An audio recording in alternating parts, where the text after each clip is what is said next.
एक गरीब मजदूर। एक बार की बात है। एक बार एक अध्यापक एक संपन्न परिवार के शिष्य के साथ कहीं जा रहे थे, तो उस शिष्य को कुछ मजाक सूझी, क्योंकि उसको रास्ते में किसी गरीब मजदूर के जूते दिखाई दिए।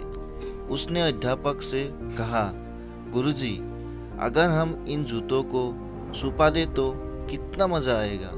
देखते हैं कि मजदूर पर इसका क्या असर पड़ता है।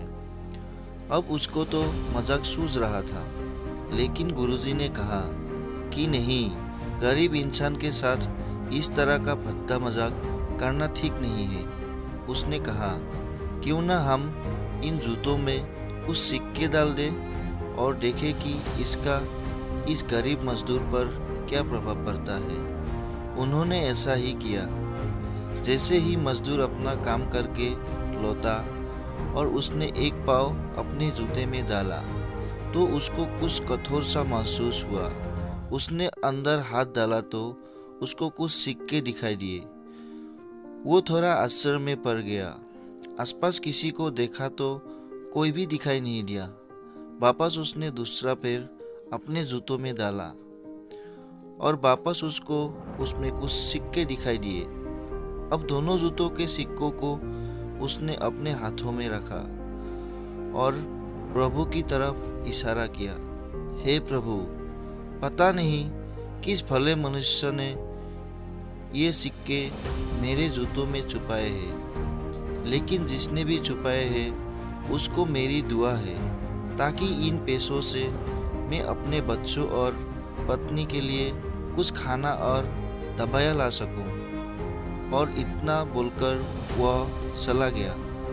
इस बात को शिष्य और अध्यापक दोनों सुन रहे थे। अब अध्यापक ने शिष्य से पूछा कि अब तुम्हें मुझे बताओ कि तुम्हें कैसा महसूस हुआ, तुम्हारी पहले वाली मजाक या मेरा यह तरीका। तो उसने कहा कि गुरुजी, मैं आपसे क्षमा चाहता हूँ। अब मुझे समझ आ गया है किसी सच्ची खुशी किस चीज़ में है। जब हम किसी की मजाक उड़ाते हैं तो हम कुछ पल का आनंद मिलता है, लेकिन इससे हमें बददुआ मिलती है। लेकिन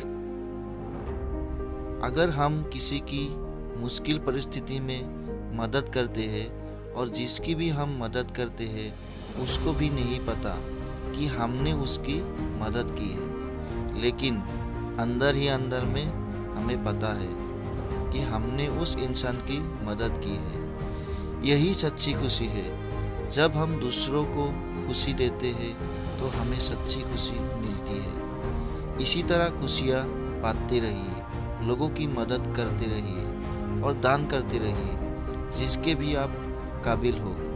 जितना भी आपसे बन पड़े दान करें, लेकिन दान जरूर करें।